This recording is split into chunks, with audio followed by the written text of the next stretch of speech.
On behalf of our program director, Ray Silverman, and me, it gives me great pleasure to welcome you to Nina Simon's talk this evening, the first lecture in a year-long lecture series entitled Reimagining Engagement, Emerging Opportunities for Museums and Audiences. The presenters in this year's series are individuals whose work addresses the legacy of several generations of computing and the rise of the internet on audiences and their museums. While early evidence of this impact may have been the automation of museum collection management systems and the general flowering of museum websites, museum audiences experienced this shift in the ability to pull treasures from museums around the world directly onto laptops located on kitchen tables, in library cubicles, and coffee shops in their own worlds. Today, newer technologies such as iPods, iPhones, and social networking technologies have changed the game yet again, creating the expectation that museum goers will soon have the ability to customize a user-centered museum experience in much the same way that we now fully expect the ability to personalize our music, our information, and maintain our social relationships. So, while not every speaker in the series will be focusing on issues related directly to technology, each will address some aspect of the new world in which museums and their audiences now find one another. It should be a very interesting year. Tonight, it's my great pleasure to introduce to you Nina Simon, exhibit designer, museum consultant, and recently published author. Nina Simon is an independent exhibition design consultant with Museum 2.0, a design firm that works with cultural institutions to develop innovative exhibitions, educational programs, and online projects, all of which aim to engage the audience as co-creators, not just observers. Some of Nina's recent clients include the Smithsonian Museum of Natural History, the National Gallery of Art in Denmark, the Boston Children's Museum, and the Monterey Bay Aquarium. Nina's most recent publication is called The Participatory Museum. In this important book, Nina focuses on how museums can become more dynamic and relevant to the public at large by working with and engaging community members and visitors.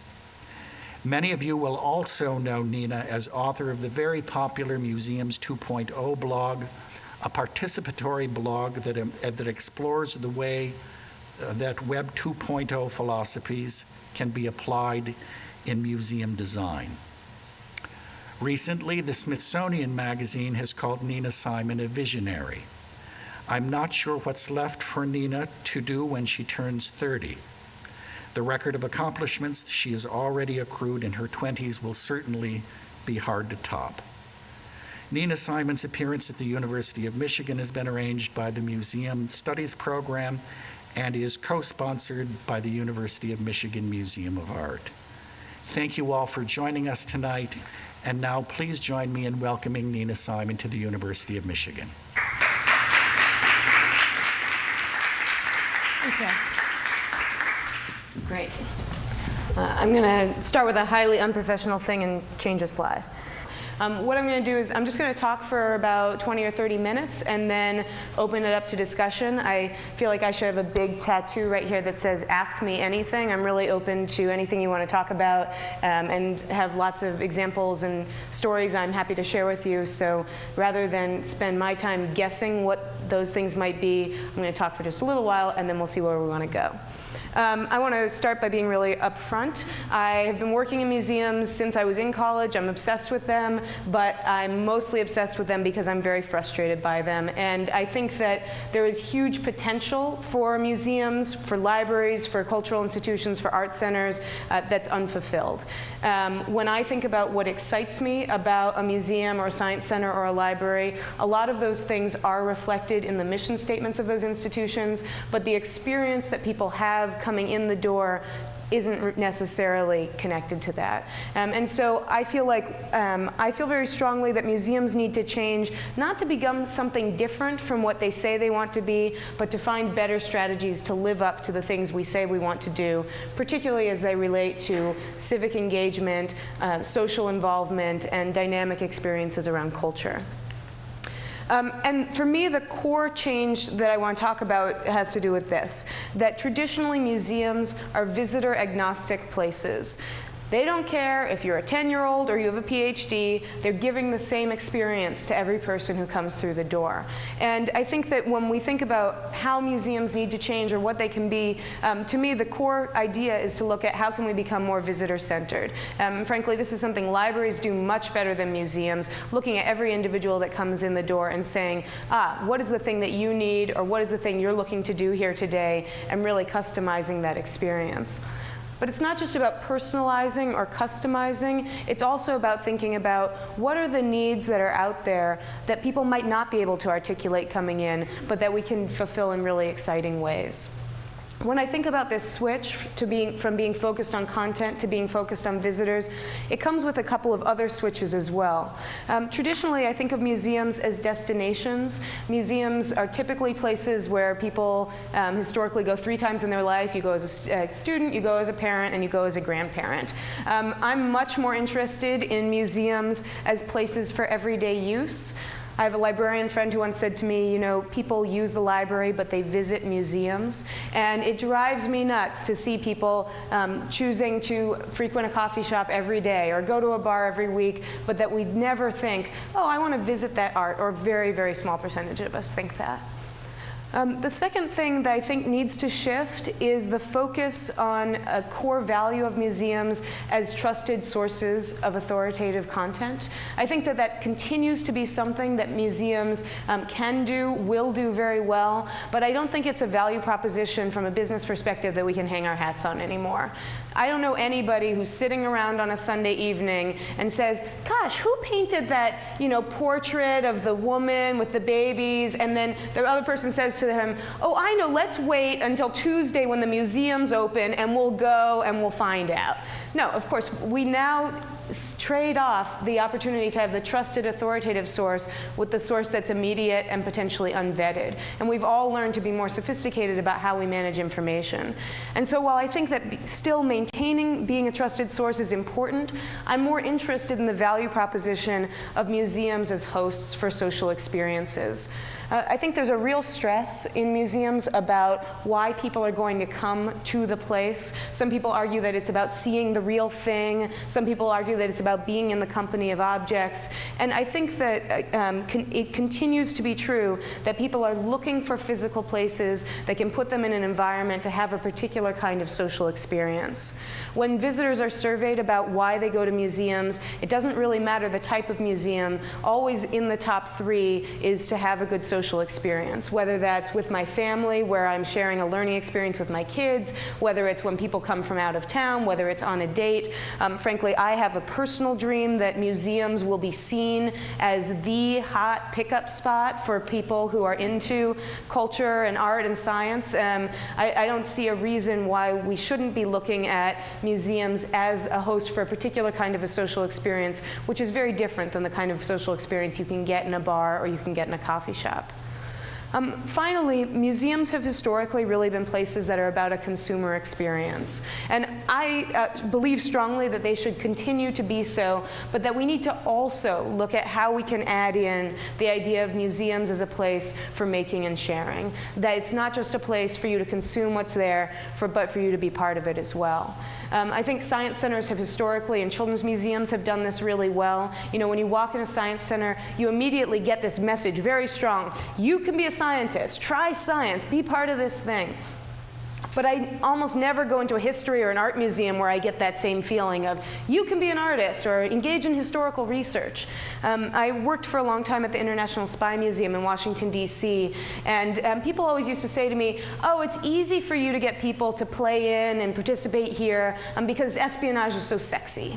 And it's true, I agree, espionage is sexy, but frankly, I can't think of a job more sexy than being an artist. And I think that we really miss out when we don't make that connection for people and say, you're not just here to learn how to be a connoisseur of art, you're here to learn what it's like to live a creative life, to pursue something to no end, to breathe in paint fumes all day. And that kind of experience and connecting to being a creative agent or being a researcher, if it's something like a history institution, is something I'm really interested in exploring. Now, I'm not just interested in these things personally. I think from a business perspective, it's absolutely necessary. And as museums are trying to become more relevant places, it frankly pisses me off to see that groups like this knitting Stitch and Bitch group choose to pay their money to a coffee shop to go and knit together instead of doing that in an art museum. Comparably, something like this is a hacker space, a place where adults get together and do science stuff. And this one is in Providence in a kind of gallery/bar. I'm very interested in and hang out with a lot of people in sort of the maker hacker space. And when I talk to folks about, hey, why don't you do this at the local science center, it literally does not occur to them as a location for this kind of activity. And meanwhile, on the other side, I have people from science centers saying, my God, how can we get people in their 20s and 30s to come to this place? And it's not just about saying, hey, we do science experiments here too at the science center. There are a lot of things that a hackerspace offers that right now, frankly, museums can't offer. It offers a place where you can go late at night, where there can be loud music and drinking while you're doing an activity, where there can be messiness, where if you get really involved, you can help plan the program, where if you get incredibly involved, you can have a key and show up and use the space whenever you want.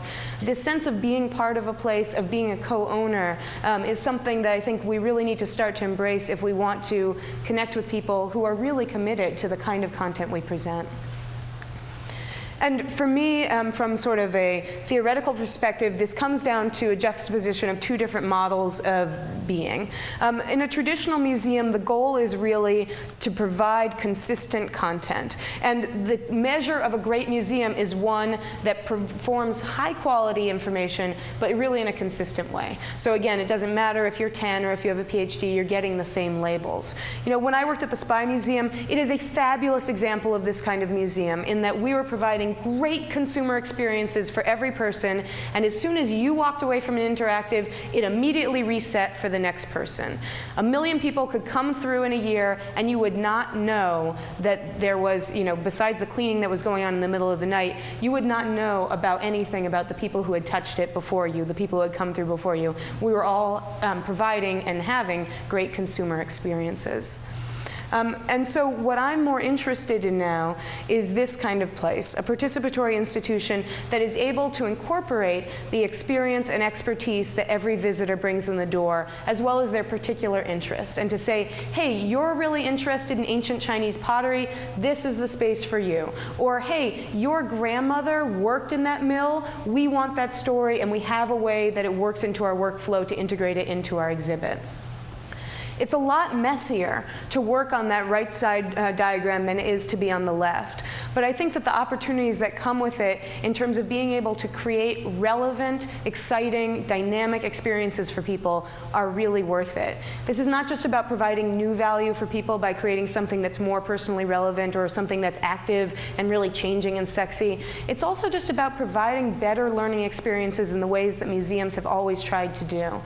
We constantly are in this conflict. Should we write labels at a 5th grade level? Should we write them at an 8th grade level? Should we write them at a college level? And there's this sense that we have to pick one because otherwise we're going to clutter the room too much. And I'm really interested in, no, how do we find a way to be able to deliver to each person the content that's going to be of most use to them? And how do we find a way for them to be able to tell us in midstream, this isn't working for me, or I want this, or that other person has something I want, and be able to set up those systems. When Brad gave the introduction, he was talking a lot about the web, and I'm very inspired by a lot of what goes on in Web 2.0. I very rarely work in technology these days because I think museums are doing a great job of embracing that on the web, and I think that now we need to start taking some of those models into what happens in our physical space. Tim O'Reilly, the guy who's coined largely with coining the term Web 2.0, most simply defined it as software that gets better the more people use it. And that's a really interesting idea. Basically, if you think about something like Google, every time you type something in, when you click on responses, it gets better based on which ones you chose. It changes how it prioritizes things. And I think we often think about the participatory web just in terms of, oh, people can upload stuff, they can share stuff, they can talk about things. But it's also that that's a really responsive space. And every time you favorite something on YouTube, it changes which videos it's going to recommend to you. Every time you comment on a photo on Flickr, you don't have to worry about that comment going into a black hole of a suggestion box somewhere for some staff member to check it, say it's okay, and then put it up on the website. It goes there, you see it, and other people can respond. And I think comparably, when we think about how do we make a museum that gets better the more people use it, we have to think about how do we design these platforms that allow people to share what they're doing. Now, I do not want to dwell in the abstract because I am fundamentally a very practical sort of do-it person. I have an engineering background, and we were talking about that earlier today, and I really feel like being trained as an engineer means that I don't see problems and want to sit around and talk about them. I see problems and I want to try and make experiments, and sometimes they work and sometimes they don't. So what I want to do with the rest of this time is just briefly show you some examples of ways to accomplish some of these goals. So the first is around making places for everyday use. And for me, this fundamentally comes down to this juxtaposition, that instead of focusing on making these big halls and these fancy buildings, we should be trying to create places that feel like a place where everybody knows your name. I realize this is probably the youngest group I've ever spoken to and used this with. Sometimes I can just put this up here and expect everybody to sing, but I wasn't confident with you. But I think that one of the challenges, frankly, that small museums have is that they try and be like the big guys instead of embracing the ability to be more personal. If you only have 15,000 people coming through your door every year, you have an opportunity to have a relationship with most of them in a way that I will never have with the Smithsonian or with the American Museum of Natural History. And so when we think about personalizing, and we think about this idea that museums say, oh, we want to have relationships with visitors. We want to foster relationships. Well, in our personal lives, we have some basic standards for what constitutes fostering a relationship. If we've gone on a date and we see each other again, you expect me to remember your name, maybe some other key things I've learned about you. But so many times with museums, they're sort of like terrible one-night standers, right? You come to a museum, you have this great experience, I'm building my relationship, and then when you come back, the person at the front has no idea who you are. And so I think that we need to think about, okay, if we say we're going to build relationships with people, what does that mean about how we're going to acknowledge them, how we're going to validate them, and how we're going to grow with them instead of it just being about, you can continue to come back here and pay us money. So examples of how you can do this. This is a picture of a wall in a coffee shop in London called Tina, We Salute You. You know those punch cards you get at a coffee shop to say that you get 10 coffees and then you get one for free? Well, in this coffee shop instead, they have this wall, and when you buy coffee, you can put your name on the wall, and each time you buy a coffee, you can put another star around your name. And when you get to 10 stars, you get a free coffee. You can see that you also move from black to red, and people who are total caffeine addicts like Gina B then go to outlining their reds in black. So you can continue to build up lots of coffees in this way. Now, what does this do? It acknowledges the fact that the cafe is saying, okay, we don't know everybody's name. We are not going to know everybody's drink coming in here. But we have a sincere interest in you being part of this place and in supporting you continuing to come back here. And we have such a sincere interest in it, we're going to give some real estate to you, and you can write on our wall and own part of our space in this way. Now, it also does kind of a brilliant thing in terms of promoting sales, which is when you first get your name on the wall, it's kind of depressing that you don't have any stars by your name, and you would really like to come back and get more stars. I realize not everybody's motivated by this get more stars kind of thing, but for some of us it's very appealing. I think also it just demonstrates to visitors or to patrons that there are other people who come here a lot, and maybe you could be like them. One of the things museum people constantly say to me is, we just want people to come back. And then I ask them, okay, do you tell them that you would like them to come back? Do you have some way of saying to them when they leave, as one guy who owns a restaurant where I live in Santa Cruz says, "See you tomorrow," which is ridiculous. I'm not going to come back and have sushi tomorrow, but he's expressing his interest in me doing so. That's what these cards do too. When you get a punch card, it's suggesting to you there might be a good reason for you to come back. And this may sound ridiculous. You may think, well, of course visitors know that we're going to have new exhibitions and that they would like to come back. But a lot of visitors, especially first-time visitors, don't know that. And they've been bred in a pattern of, oh, I go on a school visit, why would I come back here? Or even libraries, I think there's this same sense that, okay, I got my card, what do I do now? And at least at libraries, you're forced to come back. So you have this continual interaction of, and now something else, and now something else. So thinking about how do we promote that to help move towards habits of more everyday use. This is an image from the Oakland Museum of California. They just reopened with a really radical reinstallation. This is the State Museum of California. This is a piece from an exhibition about the baby boom.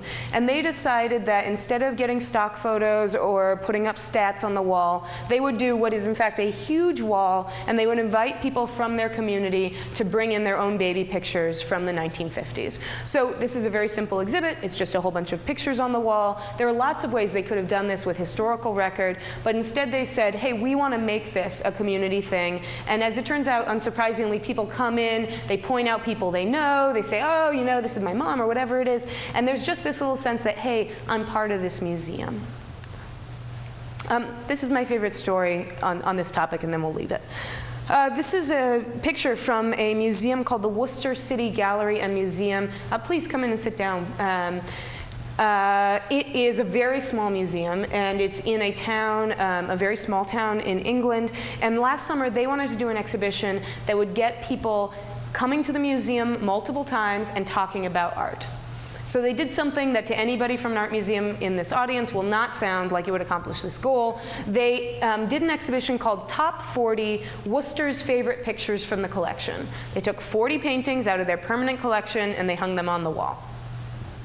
But what they also did is in the middle of the room, they put out paper ballot boxes, and they allowed or invited people to vote for paintings to go higher in the top 40 countdown next week. And you could explain your reason. You could say, I like it because it's pretty. You could make an art historical argument. It didn't matter. On Friday nights, they would open up the box, and they would take these large labels and move them around the room. So this one says 9 in the countdown of favorite pictures. You can actually see that this number label is bigger than the object label. The woman who ran this project told me she knew it was working when on Saturday mornings there were people lined up outside the museum to come in and see how the numbers had changed. And they had lots of people who would come back again and again and would stand by their paintings and sort of advocate and hawk them and say, oh, don't you think this one? And people would bring in their grandparents, and there was this real sense of excitement around it. Now, when I first heard this story, I misattributed the success of it to the voting. I thought, oh, this works because it's fun to vote and let people do this interesting activity around the art. But I've since started to really feel that what made this successful is the responsiveness of the institution. That the institution didn't just say, we care what you think. It said, we care what you think, and we are going to change what we are doing every week based on it. It's that idea of the museum that gets better the more people use it. If you come back and vote again, you can have more impact. If you get your friends to come in, you can have more impact. A lot of times when we invite people to participate, it's sort of a black hole experience where they're able to put something in, we say thank you very much, and it's unclear to them when something is going to happen because of that, if ever. In this case, there was this sense that the museum is changing on an ongoing basis and is in a continuing conversation with visitors about the value relatively of these artworks. Okay, next piece, looking at hosts for social experiences. I think this concept often gets a bad rap because it sounds like it's just about having a party at the museum. I'm actually pretty in favor of late night events at museums that get people there even if they're not necessarily engaging with the stuff, just getting them using and thinking about the space in a different way. But that's actually not what I'm most interested in around this. I think what I'm most interested in is the way that artifacts can create opportunities for conversations and social experiences that otherwise would never happen. This is an image from the Science Museum of Minnesota's exhibition, Race, Are We So Different? It's an exhibition about the anthropology and science of race. It's a fabulous exhibit. And this object is a very provocative object. It's actually two objects. It's two stacks of money, real money, showing the income disparity among or between races in the United States. So this big stack is whites, and next to it you can see a much smaller stack for blacks. This object is the kind of object that provokes a conversation that otherwise does not happen in our daily life, and frankly doesn't happen unless you're really engaged in a very particular object of study or of work. And when I think about what's exciting to me about looking at artifacts as hubs for social experience, it's that opportunity to triangulate a conversation through an object in a safe way.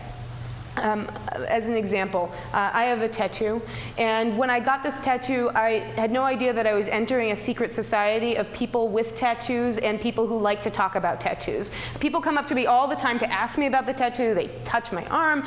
We have these conversations. They show me their tattoos. And it's all possible because we're talking about these objects that are not explicitly about each other. People do the same thing with dogs and with babies, right? You talk about the dog, you're sort of looking at the dog, but you're talking to the person, and there's a sense that through this object, it's now safe to have this social interaction. And comparably, I'm really interested in, okay, how do we make artifacts into dogs or tattoos? How do we make them locuses of a social experience? This is a kind of radical example of ways to play with this. I teach a graduate class in the museology program at University of Washington, and last year I challenged a group of students to design an exhibition that would get strangers talking to each other. They designed an exhibit called Advice. It was in kind of this weird little room in the student center at UW. And these are just a couple of examples of ways they got people giving and getting advice. On the left, we have a post-it wall where people could post questions and then answer each other's. So what's the best way to cure a hangover? Ginger ale and French fries, drink more. You know, we didn't vet this advice. This actually was a redesign. The original thing we had planned was that the staff or the students had made signs with questions for people to give advice on, and people could write post-it answers. This is kind of a typical museum thing. Museum puts up a question, people can answer it. And we found that those were kind of stale, and when somebody started doing this, we found that people were really into doing this, giving and getting advice from each other. We had this sort of core question, though, you know, would you put up a question and then come back to this place to see if somebody had answered it? And we found that, yes, people did come back, people wrote things down in their notebooks, they were very engaged. But to me, the most exciting part of this exhibit is actually this image on the right. This is, as you can tell, a free advice booth. This advice booth was not staffed by the students who ran the exhibit. It was set up in a way that anybody could come and just decide, I want to sit in the advice booth. You could sign up if you wanted to, but you could also sort of do it emergently. Next to this woman, I've never used this laser pointer. Is this good? Yeah, okay, so next to this woman, there's a sign here, a whiteboard that says areas of my expertise, so people could change what they were, you know, ready to give advice in. This was very popular, and we had all kinds of people giving advice. We had an 8-year-old who came back twice, and he was a very popular advice giver, and I couldn't really figure out what the deal was. And so I came over once and was listening in, and this college student had come up and said to him, you know, I've been having some problems with my boyfriend. Our relationship's gotten a little stale. What should I do?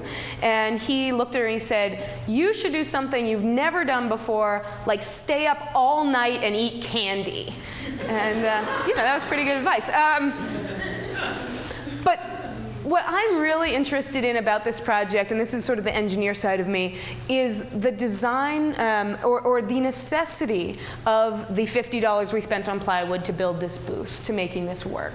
There are a lot of museums that are trying to set up centers for conversation or for dialogue, and they get fabulous couches and coffee tables and they arrange them together, and people don't use them to talk about what people want them to talk about. As a great example of this, this is from a project actually a friend of mine worked on in North Carolina at the Levine Museum of the New South. This is an exhibition about cross-cultural engagement, and they have this area that's sort of like a park that's a graphic behind the bench, and there are all these benches with signs in different languages that say talk to strangers. Nobody ever sits on these benches. And when I was talking to the designer about this problem of nobody sitting on these benches, I brought up to her that I think the graphic sort of has the answer to this in it, which is, especially if you're a female, I think you know that if you sit on a park bench and a stranger comes up and sits on a park bench, it is not like an exciting, positive social experience. And I think that it's really important when we think about designing and being a safe host for a social experience that we think about what are those design metaphors that are going to make people feel confident and comfortable about doing this. And I think what worked so well about the advice booth was people saw it and they immediately thought of some kind of Peanuts thing, and they thought, oh, this is fun, I can do this, I'm going to get some advice, or yeah, I want to give somebody some advice. Whereas this kind of thing, or a couch kind of thing with some kind of prompt, can make people feel unsure about, is this part of me, is this not? Interestingly, in this exhibit, there's another area with a picnic table with no big talk to strangers sign or anything, which is a very successful place for strangers engaging with each other, because there's something about that design metaphor of being around a table that feels much more comfortable for that kind of engagement. My favorite project of this type is called Human Library. It's happened all over the world. It started out as a youth festival project in Europe. A Human Library is an event. It can be staged at a library, at a museum, at a festival. And how it works is this.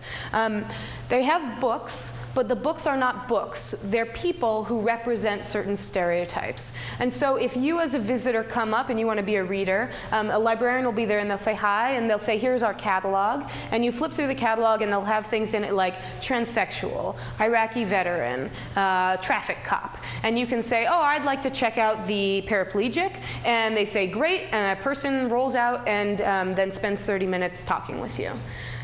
This is a quote from a woman who went to the first human library that was done in Istanbul. She checked out a gay book, and she said, I've never had a gay friend.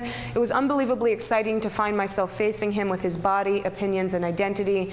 It seems he was not very different from me, and especially he was not an alien. From now on, I will not disrupt my communication with gays. I will enhance it. This is a project that's been performed and evaluated all over the world with incredibly transformative results. And the reason I get so excited about it is, again, like the advice booth, but in a much more profound way, they've taken a metaphor to really make something possible. They don't need a library metaphor to do what they're doing. They could say, come meet your stereotype or something like that.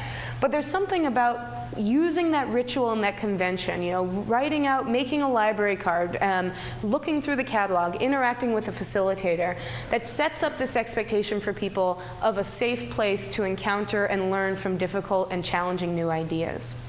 And I think the reason this project inspires me so much is because ultimately, I'm not that interested in creating social experiences that just help people find people who are like them or things that they'll like. What I'm really interested in, and frankly what I think a lot of museum folks are interested in, is inviting people to experience and to connect with new ideas that might be challenging to them, that might encourage them to change their mind or to confront something that's a long-held belief. And I think that if we're going to try and do that, we have to find those forms and those design metaphors that help people feel comfortable and ready to embrace that. Okay, the last thing I want to talk about is making and sharing. There are so many ways that visitors can participate in museums. Just a very few examples. At an art center, an exhibition about questions where people were invited right in the entry to write up their own questions about art. Great. Middle top, this is from the Chicago Children's Museum. This is an exhibition, an interactive thing called Skyscraper. It's in an exhibition called Skyline. It's called Skyscraper Challenge. Your family builds a skyscraper together. As you do that, there is a camera that's facing you that takes an automatic photo every 30 seconds. When you're done making your skyscraper, you turn to this little computer kiosk, and it's all in audio with pictures. Remember, Children's Museum, lots of little kids. And it says things like, pick a picture from a time when you solved a tough problem. And it shows you the bank of the automatic photos that were taken, and you pick one, and then you tell a little story in audio about it. And you do this successively, and you create a little multimedia piece about your experience. There are a lot of projects in museums where they're inviting people to make something digitally, which then gets emailed home or they can check back on the web. And frankly, the take-up rates on actually going back to that website are dismal. Most museums where you're invited to save things or even to take a photo of yourself, the percentage of people who choose to revisit is in the single digits. This project, remember, if you go to a children's museum, you have little kids with you. They are running around. There is a lot going on. This project required people to go to the web. It was not something they emailed home, so you had to go on the web and type things. And somewhere in the 40% of people choose to go back and engage with that. Now, in some ways, that has to do with the fact that the commitment is front-loaded. It takes about 15 minutes to build your skyscraper and do this whole talking thing while you're there. So people who don't want to do that don't end up getting to the end of the process. But it's also true that people have made something that really matters. They're not just doing something, dashing it off, and getting out of there. Bottom middle, this is another picture from the race exhibition from Science Museum, Minnesota. When this exhibition first opened, I was looking at a bunch of photos of the opening with the director of exhibits there, Paul Martin, and we were noticing that there are a lot of pictures with people pointing in them. And we were talking about this idea that pointiness is a kind of measure of how much people want to share what they're looking at. That you don't point at something on your own, you're pointing it out to somebody else. And so when I think about making or participating, it doesn't have to be that you're putting your question on the wall or you're making your multimedia piece. It can be just that you are sharing something in real time with somebody else. And finally, on the right, one of my favorite forms of participation. This is participation to solve a problem. This is from the Minnesota History Center. They give out buttons to people to show that they've paid. And they had this problem, which was people were throwing the buttons all over the place in the parking lot, on the exit, things like that. So they put up this very simple kiosk that just says, "Thank you for visiting. What's your favorite exhibit? Place your button in a bin to vote." And then they have the 5 exhibits that are on display at any time. So people, instead of throwing them away, put them in these bins. Is this a great data collection research project? No. Is it allowing visitors to contribute very creative content or commentary on their experience? No. But it's turning something that was a problem and a frustration into an opportunity for visitors to give a little bit of feedback, for the museum to learn a little bit, and for there to be this sense again that the museum is listening and is interested. And so, because there are so many ways to participate, far more than are on this slide, I think the hard thing for an institution is to figure out what techniques are going to work for us. Okay, we want to be participatory, we want to do this stuff. What does that mean for us? And so I want to share just one example for you, and this is not from a museum, it's from a library.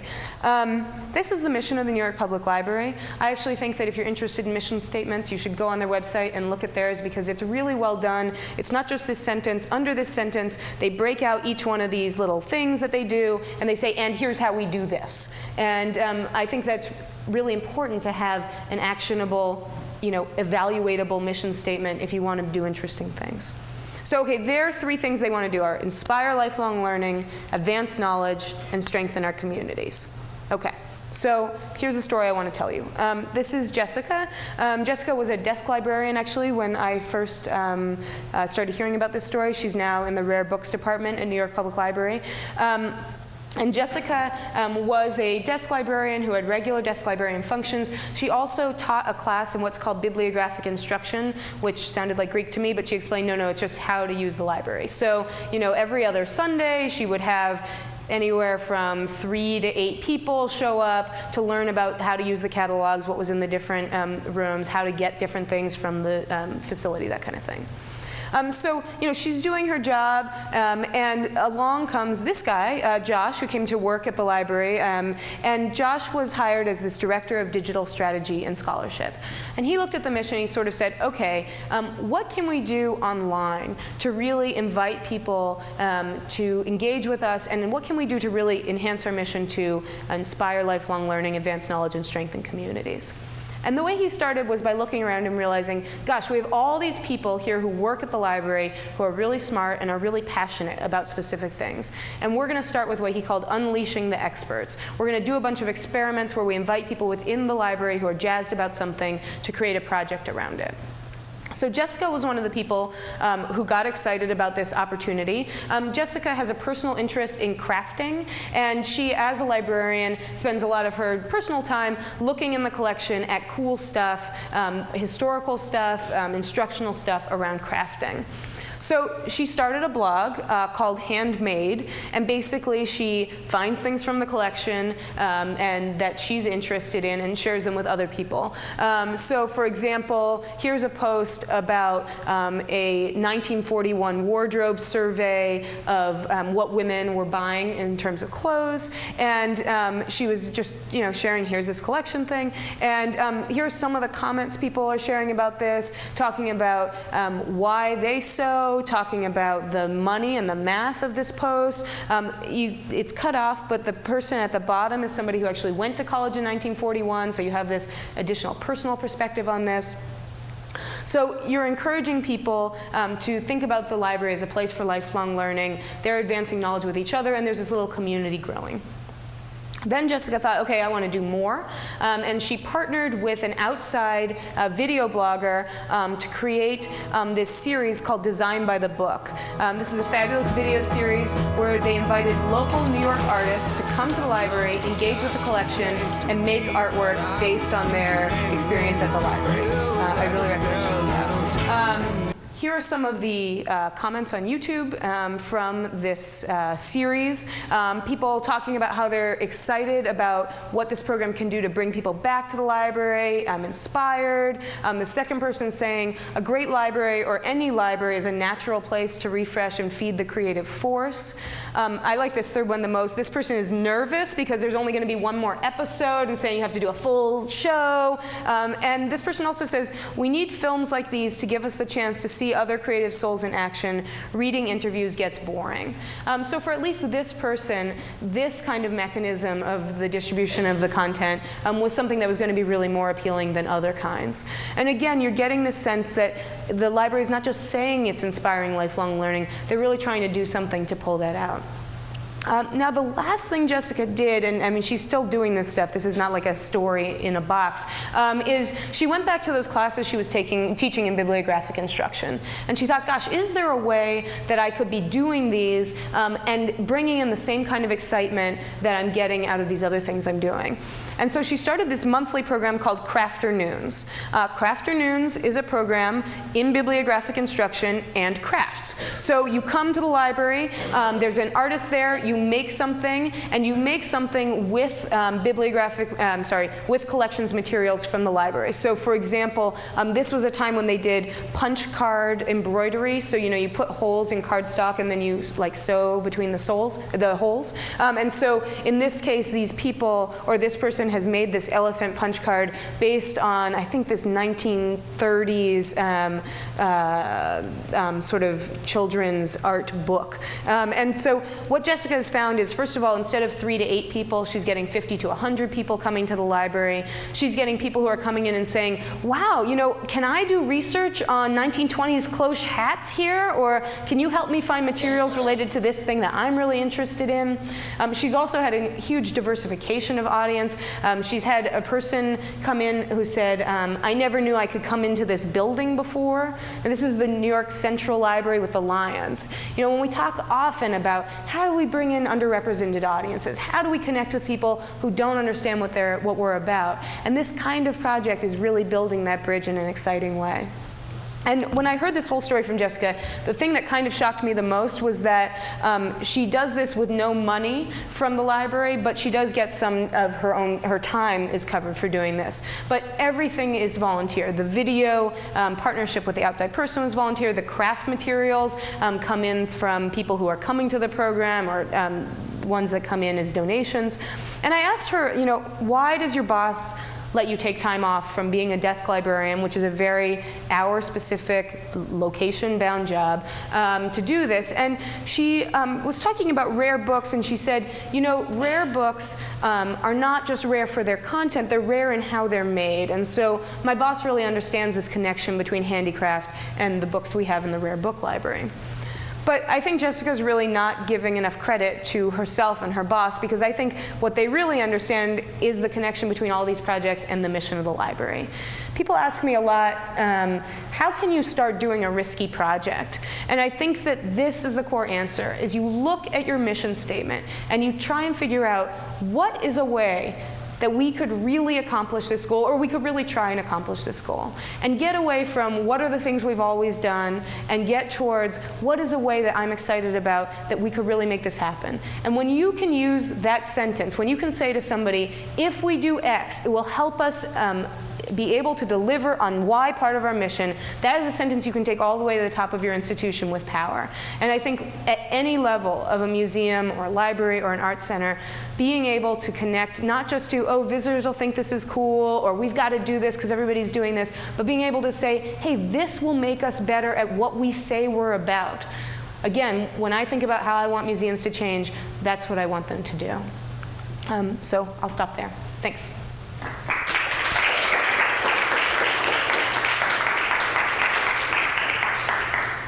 Again, really ask me anything. I'm happy to show you examples of whatever. Yeah. Yes? I have a couple of questions that I hope are interrelated. I'm just really excited, and I'm sorry I missed the workshop, so if I'm hitting something that's already been covered. First, I wanted to pick up on something you were talking about in characterizing how to make people feel welcome and how to make them feel like they can come back when that's what we want. Seems to me there are two ways to sort of have people feel comfortable in a space, any kind of space. One is to be explicitly invited and sort of urged, or like, you know, no, really, come on, sit down, it's fine. And another one is for that person to like have overcome an obstacle to get there in the first place. This is kind of like the people who love New York because they've lived there and struggled to like figure out where stuff is and how to use public transportation, and now they own it. And I guess a lot of people who are already really invested in museums, I think, and I hope I'm not putting words into mouths of people here, became invested in museums because they were the latter kind of person, right? Because you have memories of your great temple institution, and you roaming around there as a kid or as a young adult feeling like, no, you've got to see this painting, it's in this room I know about, right? You're on the inside. And so on the one hand, I wonder about models like this, and like what Elaine Gurian also brings to the table, as sort of excluding the core community of museum goers. And most of that is just a little bit of Brave New World kind of anxiety, probably nothing too serious. But then the second question is, even stuff like this that seems really simple and amazing, like the craft projects, aren't you just emailing the list of people who are on your email list already? And how do you bring in brand new audiences without just making sure that it's people who know someone who already did the wayfinding in the museum community to begin with? Sure. Okay, end of monologue. Okay, great, thank you. Okay, so on the thing about core audiences versus new, this is something that always comes up. Even if in my wildest dreams, and I'm not even sure, I don't think I would want to do this, but if I could snap my finger and make every museum become more participatory, then you can get worried. But the reality is that a very small percentage of museums are going to devote a small percentage of what they do to doing these kinds of things. And frankly, those traditional visitors have the whole rest of the place and the whole rest of the world of museums to be happy in.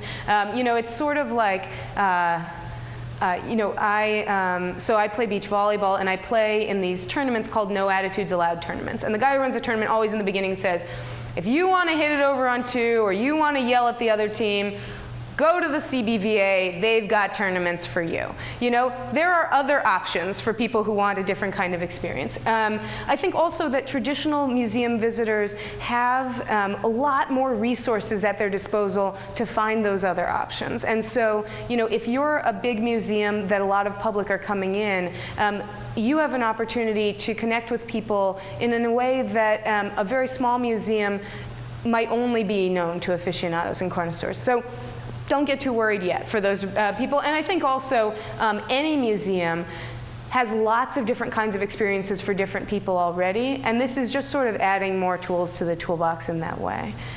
Do you want to comment before I go on? Sure. I'm not sure that I understood completely, but I think it's related. We'll see. So like since UMA opened, so I work here, and since UMA opened, we've probably done 15 to 20 projects that have something in common with that crafting group. And my question is, you are often working with a constituent group, and that constituent group may have a very altered sense of the museum. Sure. But how does that accrete or fundamentally begin to shift the picture for those people that are not directly experiencing those experiments? That's a great question. There's actually there's a guy named Peter Lynette who writes a blog that I really like. He's a museum, arts, and university researcher, and he did a piece recently about what he called parallel versus pipeline experiences. And that traditionally when we think about bringing in new audiences, we think about it's going to be a pipeline. We're going to offer some things to them, but the goal is to get them into the core thing. Whereas another alternative is to say, this other audience is important to us, and we're going to create a parallel set of experiences, and we don't expect them to show up for the core stuff that we do, because we know that that's orthogonal or barely related to their experience.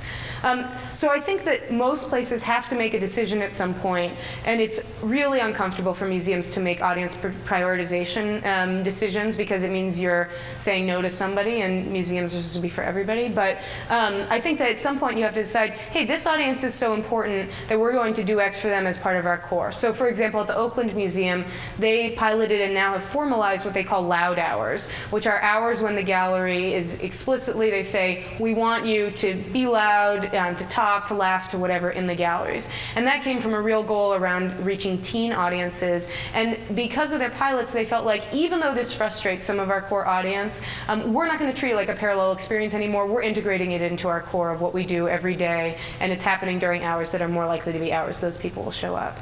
I do think that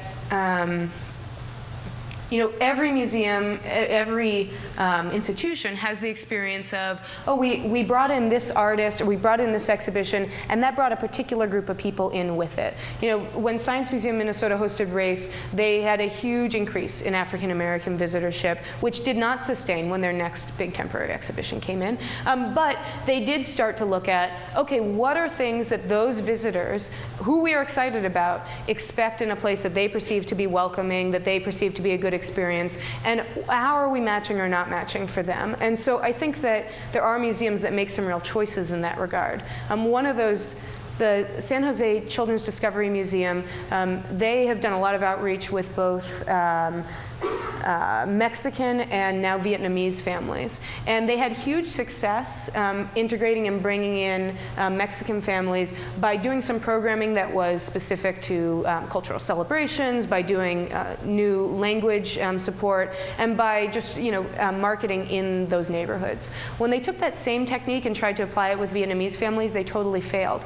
And what they found was, in talking to Vietnamese parents, that what the Vietnamese parents in that community valued as family time was very different from what the museum offered. So they heard things like, competitive events for our kids are important. We want our kids to be in talent shows and to be in competitive exhibitions, and that's something that the museum was really not about. They also heard, martial arts are important to us, and you are really against fighting, and it's a part of our culture, and we find this offensive. So that museum is trying to decide, well, do we really want to be for Vietnamese families? And if so, are we willing to change some of our core values to support the kind of things that they consider to be good family experiences? I think it's a really hard question to answer, but that they have to be realistic about the impact that how they decide will have on which audiences feel excited to be there.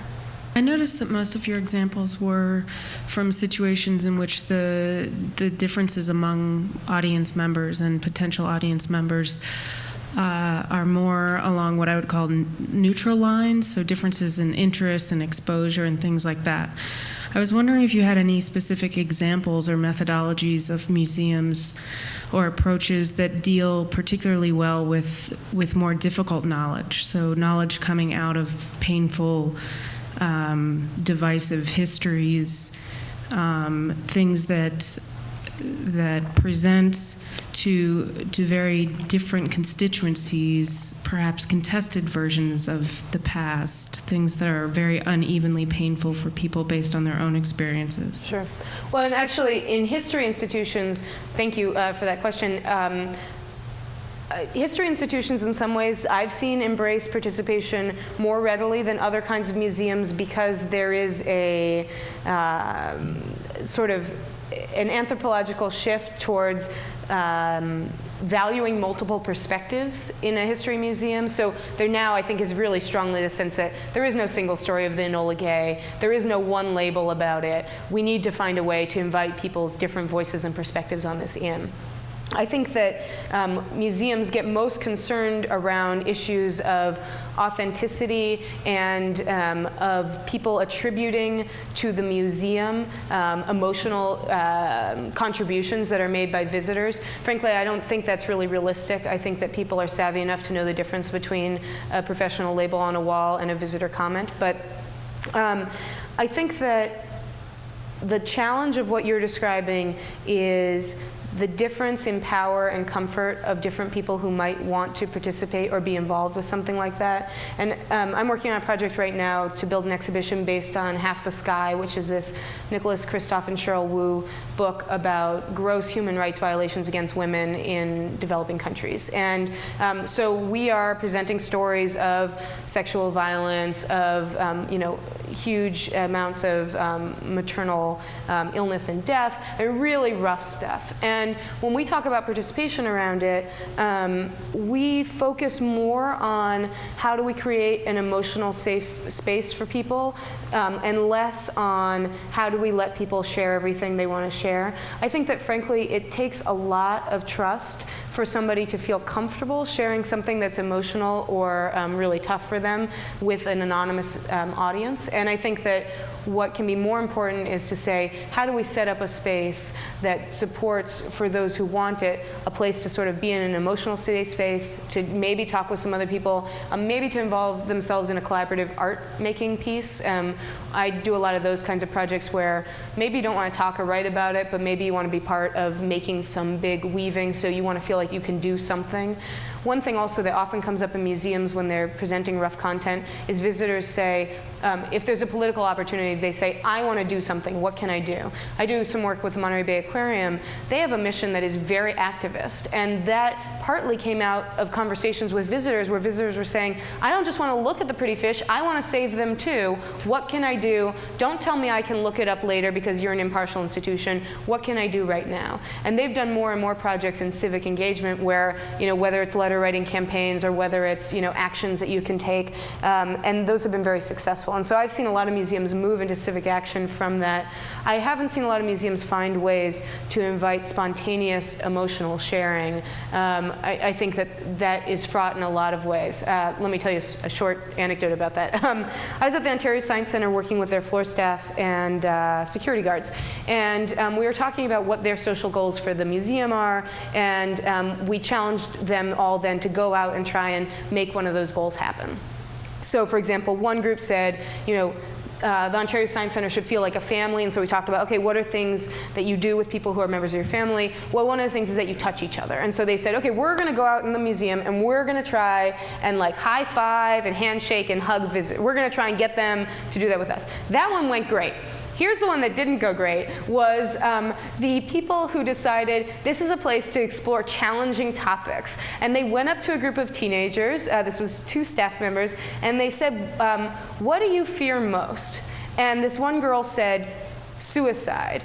And they said, oh, and then she said, yeah, I've been thinking about committing suicide. Now, they had a very bungled conversation with her, and they came out of that experience feeling like, holy shit, if we're going to ask that question and get that kind of answer, we need some other kind of training. And I think that, it takes a lot to be in a place where you're ready to have that conversation and have it be productive. And some museums may choose to go there. It's going to take a lot of training and scaffolding and support for that to happen, I think. Nina, to follow up on your last comment, in thinking about the people who work in museums and looking at your paradigm shift from the traditional to the participatory, how would you characterize the shifts that are needed in terms of professional staff? What is the role of the new curator, for instance, Sure. in this context? I think it's not that different for people who've been educators or for people who've been really great floor staff in terms of what their goals are and what they're trying to do. It is different for people who've traditionally been in a role that had a lot of authority, like a curator. Granted, most museums have moved to a team-based model where, curators are not solely ruling the roost in terms of how things are put up or what's written.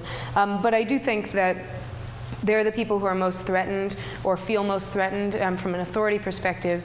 And I like to really separate expertise from power in these kinds of conversations. And I think that, in fact, there are many ways to continue to be an expert without continuing to have all the power. And for me, newspapers are a key example. When you look on the web at a newspaper article, the comments on newspaper articles are often totally crazy. If you've ever, and yet nobody gets confused about who wrote the article and who wrote the crazy comments. It's very clear, people are savvy about that. And I think that comparably, we live in a democracy, and the idea that we have these institutions where there's only one voice that can tell you what's going on is frankly kind of ridiculous. And it's actually not even reflective of how museums really work in terms of how visitors use them and the crazy things visitors say to each other about what's on display.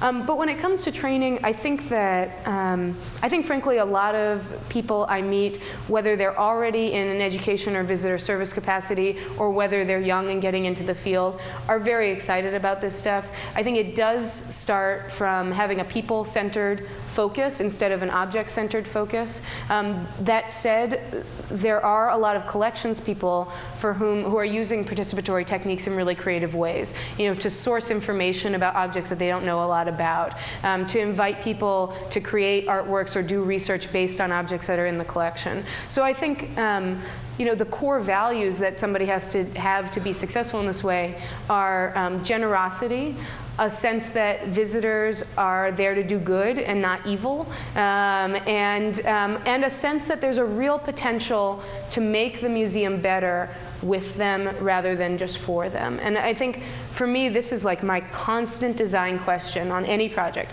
How can visitors make this project better? How can they make this exhibit better? How can they make this program better? Not what fun thing can we give them to do, but how can they help me make this thing better? And I think when you get generous about that and start thinking about, I don't have all the answers, all these people can help me, that's a skill that anybody in any position can have, and it's just about an institution supporting it. I want to get your opinion on a specific problem. I work at the American Museum of Magic. We're not a very kid-friendly museum. When we talk about the history of magic and magicians, but when people see the word, when they see the word magic, they expect to see magic. It is a performance art. We have magicians on our board. We don't have, being one of the few staff, I'm not trained to perform magic, and so the magicians that are on the board want to have sort of they want to pursue magic as an art. So when people come in, they want to see they want the people to experience a good performance of magic. So we have that problem with actually showing magic. The other problem that we have is, of course, when you say the word magic, everybody says, well, how is that done? And we also have a policy against revealing secrets. There are men and women still out there earning a living performing these tricks. And they wouldn't be very happy with us if we were telling the whole world how those things were done. So it's something that we talk about quite a bit, but we haven't come up with an answer on those things. I'm just kind of so unsurprisingly, the Spy Museum has a common issue with that second part. I think that second thing is something you can really work to your advantage. And I'm thinking about people like Penn and Teller, where the whole show is about, we're showing you how this works, but actually there's a bigger deception going on that you have no idea, and then there's the wow. So I think that there are ways to play that. I think with the first issue about wanting to make sure, or board members wanting to make sure that the experience is what they perceive to be high quality, that is a problem that is not exclusive to magic museums. And frankly, it's your opportunity and responsibility to help those board members see that visitors who are not professionals like them have a different perspective on what magic is and need a different way in. And I think this is a problem in any institution. The people who work there love the stuff, know the stuff, are already excited about it, and they want to provide experiences, frankly, for people like them. And we always have to remember, not everybody's like each other. And I could imagine, for example, in a magic museum, that it would make total sense to have little stations where kids could learn and play with very simple, like cup and ball games, and they will probably do those tricks terribly, but they'll be doing them with and for their family and the other little kids who they're with, and it's an introduction to magic and what is it like to try and do this, and gee, isn't this much harder than I thought, and am I getting an appreciation for the craft of doing this? I think, comparably, when I heard about these guys their first visit to your museum and how they got this tour from a curator who was integrating performance into the tour, that sounds like an incredible experience, and one where if you can develop it and train people in it, you could really be a leader in providing a very standout programmatic experience in that regard. So I think that there's a way to balance, but to some extent, the museum is not for the board members. The board members are there to help you figure out how to make the museum for other people. And it's not always easy, especially if they're the ones writing the checks. But I think that when you can start showing success and saying, all these school kids came here and they now have an appreciation for the complexity of what it takes to make magic. Or, we've had families come in and they've said, now I'm really going to seek out an opportunity to do X or to see X. When you can start presenting outcomes that excite your board, then they'll start changing their perspective on what they think is permissible. I'm very big on outcome first. If you say, here's how we want visitors to feel, then you pursue techniques that will make that happen, as opposed to saying, here's what we're okay with doing, and we'll just see what happens and how visitors respond to it. I hope that sort of helps. I think within the professional museum community as it exists, there's great interest in becoming participatory museums, and the people that attended the session this afternoon had genuine interest in how to bring this to their museums. That said, I think that this is trickier to do than we think that it might be, and that there are points of resistance along the way that prevents it from happening overnight. Sure. Can you talk a little bit about either the nature of the resistance or why this isn't so quickly achieved? Okay, let's see. So on the quickly achieved side, I actually, I've been shocked at, why am I here on this stage? Because 3.5 years ago, I started a blog as a personal research project, and it blew up into something that a lot of people in this field care about. That's obviously not the only reason, and I'm not the only person who's presenting these kinds of ideas, but from my perspective, this has been very fast, and there's been a surprising reaction. Now, in terms of actually doing it, I think that museums are not traditionally set up to do things in small little experimental tests, and that's what it takes to try things that are scary. When I work with museums, we often, in just a couple of days, can do a number of experimental things where people, within just the course of a few hours, spend some time talking with visitors in a new way, and they come out of it thinking, oh, that wasn't so bad. Nobody died. Okay, we can try this again. There was a series on Slate.com of interviews with people, big famous people about failure, people who've climbed Everest, Anthony Bourdain, chefs, things like that. And the guy who's the head of Google Research was interviewed in part of it. And one of the things he said that I thought was really interesting was he kept emphasizing the scale of what risk means and failure means to Google. And he said, I used to work for NASA in quality control, and if the space shuttle blows up, that is a huge issue. That endangers people's lives. So we really mitigated risk to be able to be safe. But if you click on a link from a Google result and it is not what you wanted, nobody dies. And so we can take risks and feel okay about the fact that you may, in real time, have a slightly diminished experience while we are doing that experiment. And so I think that comparably, we have to feel comfortable with the fact that when we do experiments, when visitors can write labels for a day, Nobody is going to crash, and we have to start looking at how do we start doing those kinds of light experiments. And what I've found is really just doing a few of those can start a culture going that can be very exciting. One of the women I think is most amazing in this way is this woman at the North Carolina Museum of Life and Science named Beck Tench, who was brought in as sort of a technology person but has done a whole lot of innovation projects across the museum. And she keeps a failure portfolio. And she really, with staff, does all kinds of things to sort of support, let's come up with more crazy ideas, let's try this, okay, why didn't this work? And really trying, as sort of a one-person band, to get people feeling comfortable culturally with taking risks. I think that people are much more nervous about doing new things than they need to be. As you pointed out with something like this workshop, or when I talk to people, it's not just young people in shitty jobs who like this stuff. There are museum directors, there are people in high places who are trying to make these things happen. And a lot of it is just self-censorship and fear that we can't do it. But I think, take a risk, try and experiment. That's what I would say to that. I work in libraries, and one of the very similar situations that we deal with is how to take a professional who has built their entire life on curatorial discretion and get them to lower that bar when the public is allowed to participate in it, because it's such a different metric. Sure. And I think that one of the real challenges for museums and libraries is that when they think participation, what jumps to mind is the newspaper comment thread. The sort of worst case scenario of what happens. Right. And as a result, they feel that if they allow the bar of quality to be lowered that far, that the organization loses its entire meaning. Why don't we just close up and open a coffee shop, et cetera, et cetera. Right. So how do you help people who, may be on board with the goals of getting new audiences in or engaging them in new ways, get past that point of feeling that they're selling their soul by letting people write whatever they want,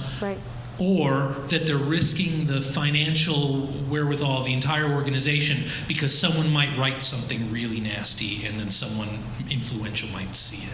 Okay, so I'm going to actually pull up some slides related to this. I've done a lot of community co-created exhibit projects, which scare the heck out of people for some reasonable, I need to get out of this and go here. Okay, this is one of the core lessons I've learned about design of participatory experiences. I was at the Auckland Museum in New Zealand, and the director was walking around with me, and she said, "See, Nina, when we invite people to participate, this is what they do. This is not adding value to anybody's experience."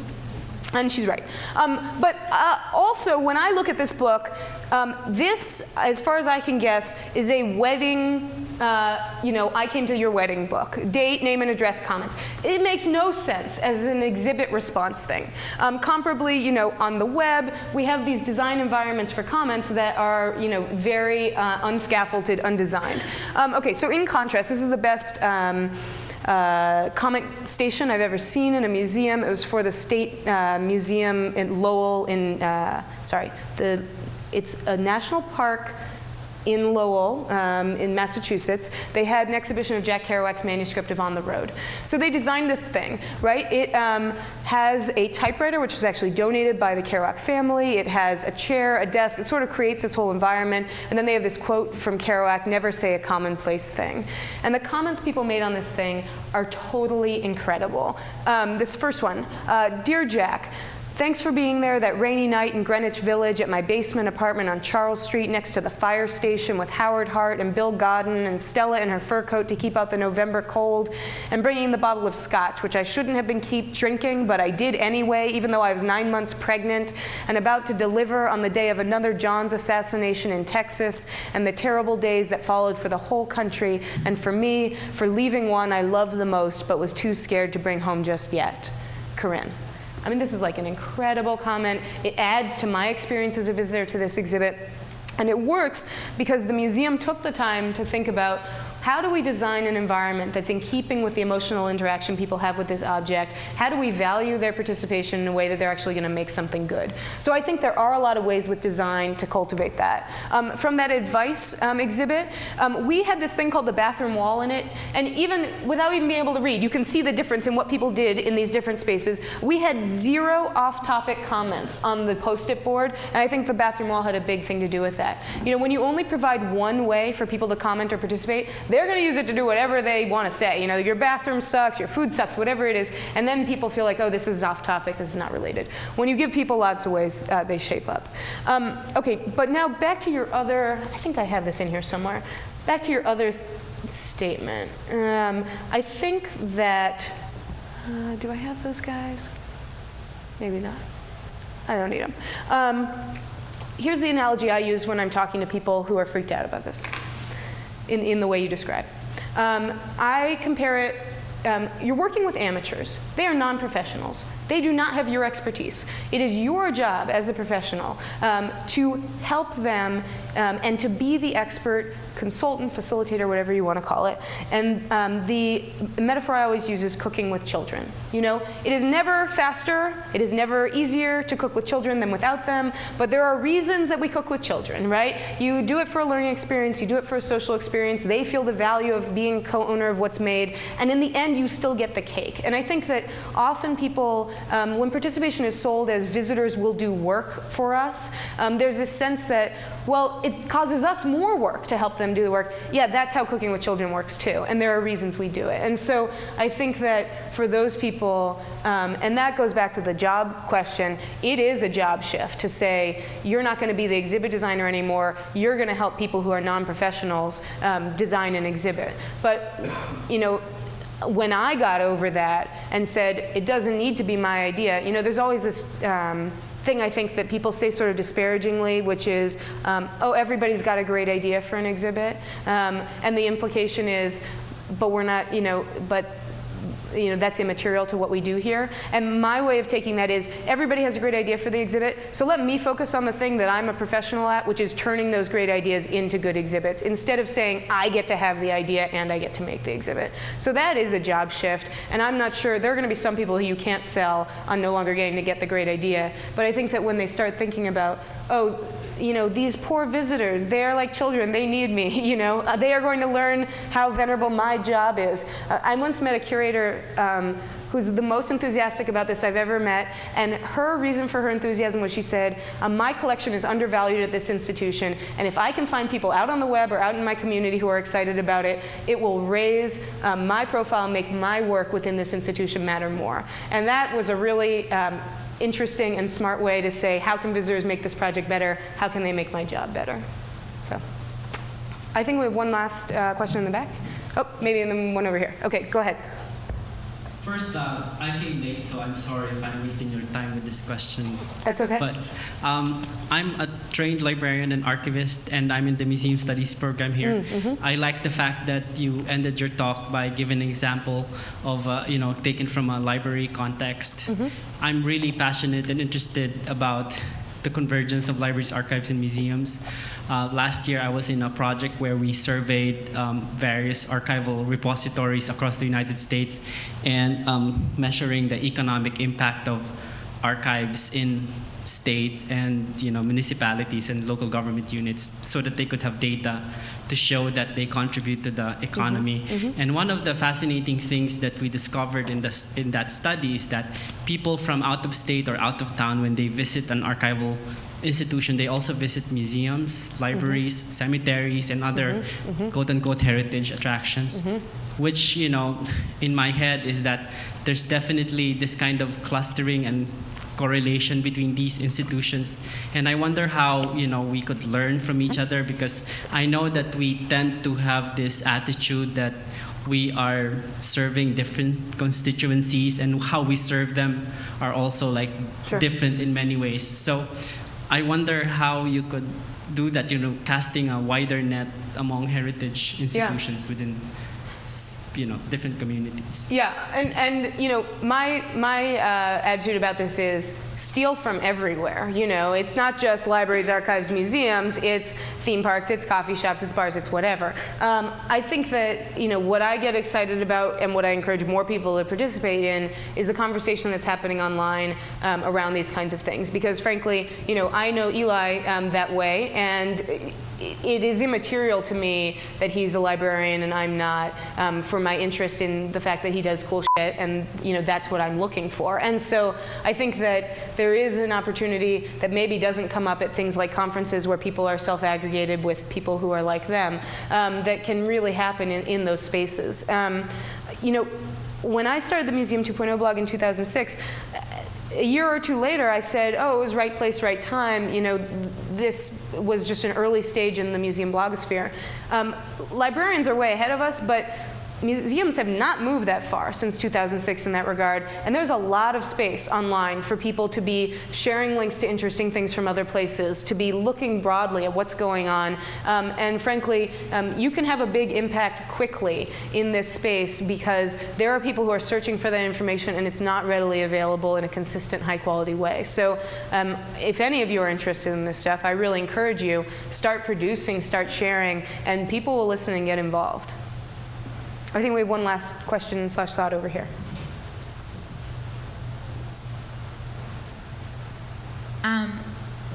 So I am a student at the School of Art and Design here at Michigan, and I find that while I'm there, a lot of what the students are saying is they want to just make, and maybe going to a museum isn't necessarily their top priority. Right. What I noticed about myself is that I was more attracted to the public programs that museums offered throughout the year, most of the time at night, same thing.